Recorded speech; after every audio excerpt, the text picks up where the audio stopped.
So you want to make furniture that's curved, right? You want to make bow front furniture, demi-lune furniture.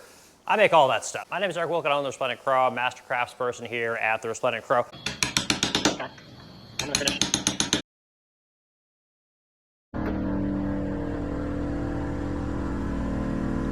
And we make all kinds of furniture.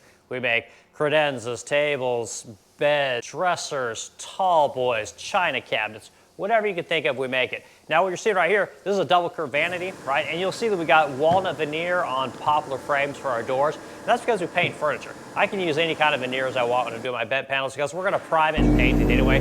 So don't turn away. The principles of how to make curved furniture are the same whether you paint it or you're doing stain grade. It doesn't matter, okay? In this video, I'm just gonna show you guys how I make all the frames, right? The rails, the stiles, the bent panels, and jigs that I use for doing router setups and things like that. It's a quick, down and dirty way to make things. It's not the perfect way, but it's my way. I've been doing this for 25 years, so take it with a grain of salt. Thanks for hanging out. I got a bunch of other videos on how I make all my cool furniture, both stain grade and painted. I do a lot of lacquer videos, so if you're interested in learning how to work with lacquers, fix lacquers, wet sand, polish, all these kind of things, I got lots of videos about that stuff. So let's go ahead and make some curved doors. We also have a wood rack like this, 3/4 inch MDF on top, a little bit of 1/2 inch MDF on the bottom, 1/4 inch below that. Like most of the organized thing, I can do all this material just to get a little piece of 1/2 inch MDF.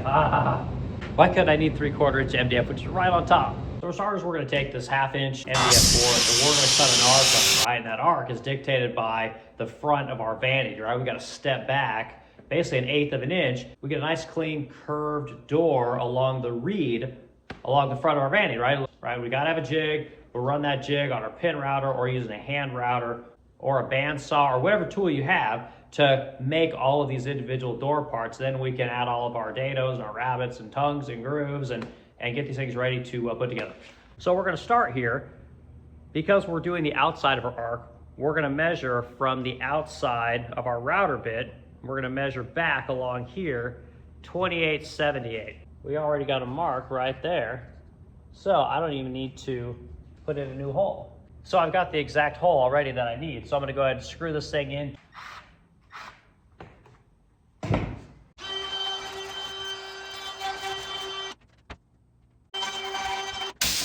All right, so we have our arc cut along here. We have our existing arc for the rest of our vanity, right? So the important thing to know is that you can't just take an arc and just move it back and it's going to follow. What happens is you end up where the middle of the arc does what you want it to do, but then the outside, they slowly move in, right? You're not left with enough of a reveal on your door to keep that nice look that we want to have along the face of our vanity.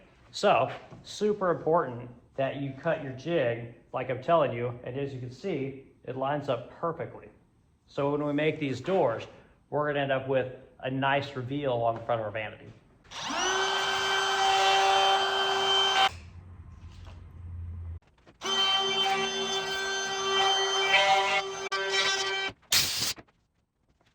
All right, so we got 2 arcs here, right? We got 2 jigs.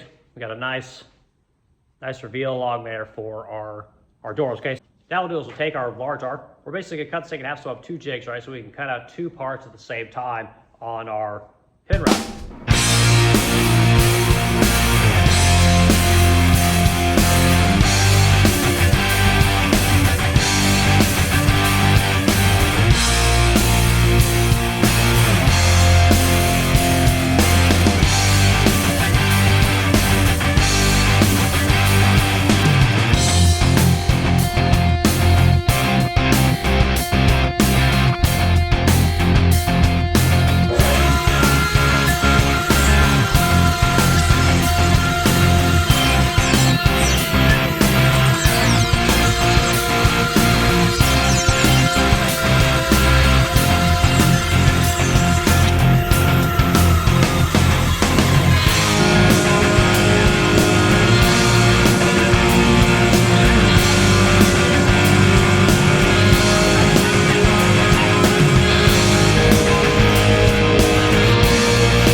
right, y'all, so we got all our stuff here. We have, obviously, our curved rail.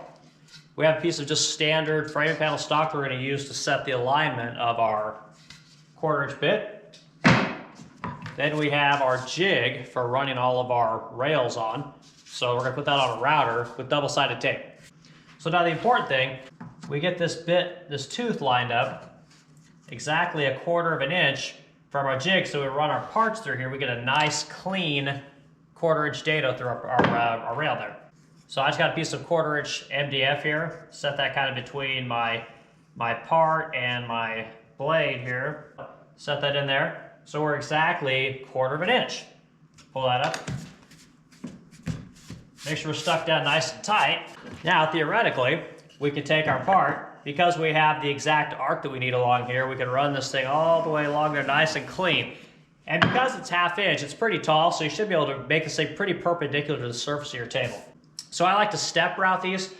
Start with an 1/8 inch up, run on my rails, another 1/8 inch up, and until I get to my 1/2 inch depth, which is kind of my standard depth for any time I do a tug and groove or any kind of a dado that's going to be joined together.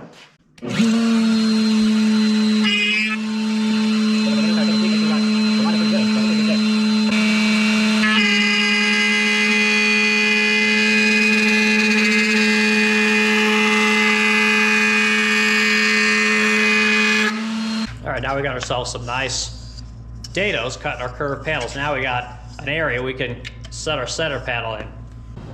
Well, the next thing we'll have to do is we'll have to chop off our ends and make our tongues so we can fit our vertical stiles to our rails.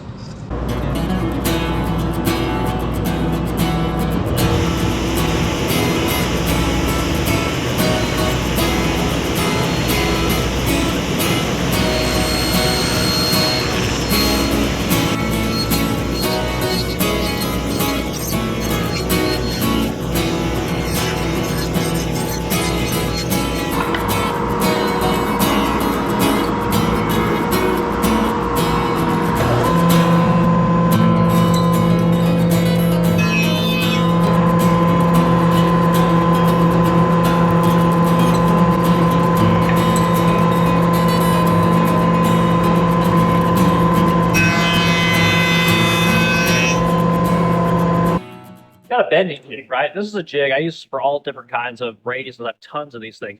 But we need to bend the arc of the center panel on our door. We're going to do it using this bending jig, right? If you want any tips and tricks on how to make these bending jigs, let me know in the comments.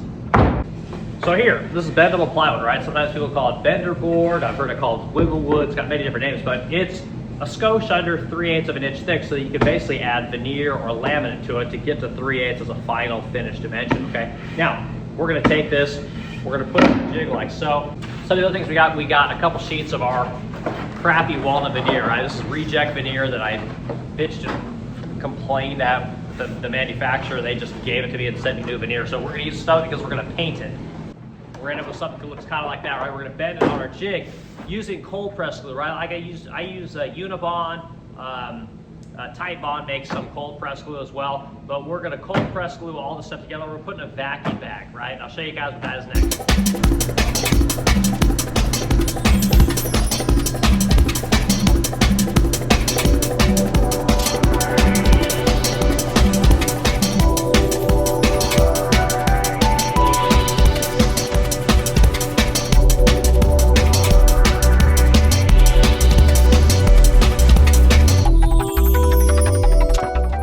Monster 10-foot bag, right? It's a polyurethane bag.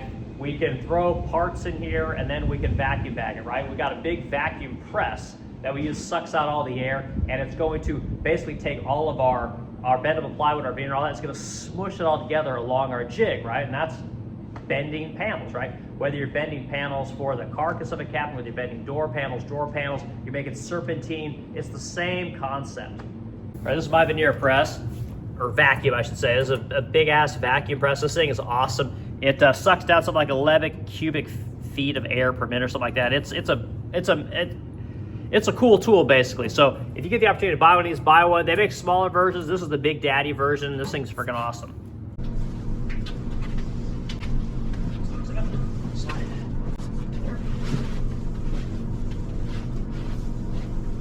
I'm gonna put a bunch of these cloths in here, right? Let that air move around. I like to put cloth over the corners. You know, I feel like less chance for the bag to puncture. Even though the bag can never puncture, it's like super.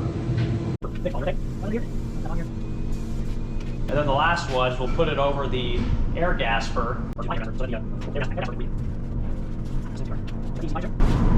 kind of locks this thing in place.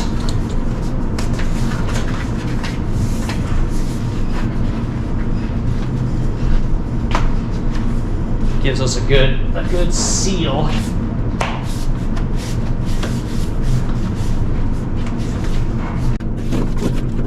Take our air valve, we're going to plug that into our gasper here. We are ready to rock and roll.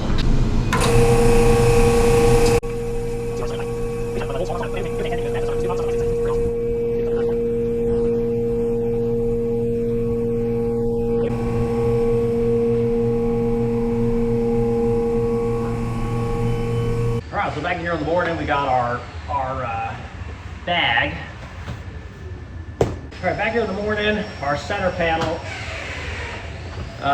was under pressure all night, cooked, and should be in pretty good shape. So I'll get this thing off here, show you guys kind of what this looks like.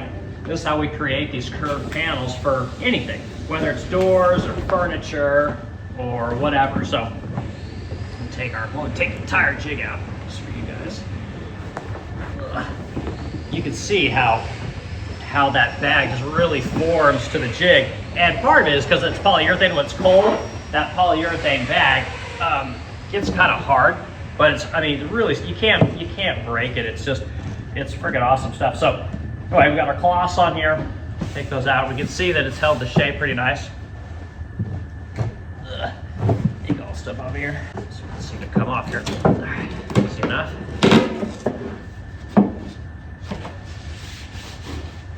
All right, give ourselves a nice panel, right? So you can take our rail here, and we can see that it's going to line up pretty much perfectly with our datum. Kind of wrap it along the back side here, and then slide that thing in over a nice center panel for our curved vantage.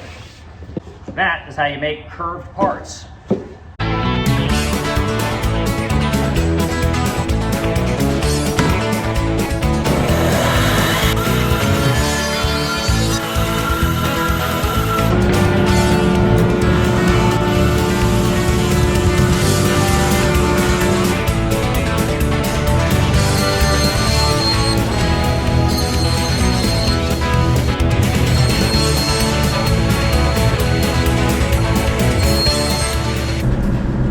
Got a curved center panel, right? It's kind of important, and it should slide right into the rail that we have that we already cut up previously in the video.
Alright, so all our pieces are cut out. We got our frames, we got our center panel, we've made all these parts. Now we got to stick it all together like any other door. So what I like to do is I like to make sure that I mark everything. Mark up. Especially when we're with a bunch of doors, you want to know what styles go with what rails. Mark this. We kind of wrap it on the back side, so it should line up pretty nice. Might require a little bit of finagling here. Now, the panel, because it's been sitting for a couple of days, the panel itself has sprung back just a tiny bit, which is fine. We're just going to bend it right back into place, and it fits nicely in our styler, okay? Or our rail, excuse me. the top rail on like so. And that one goes on pretty nice. Then grab the old stile there. Get the right side here like that. I actually find that the stiles are actually more difficult going on the rails. Right. That one went on pretty good. Get it over like so. Our next stile on.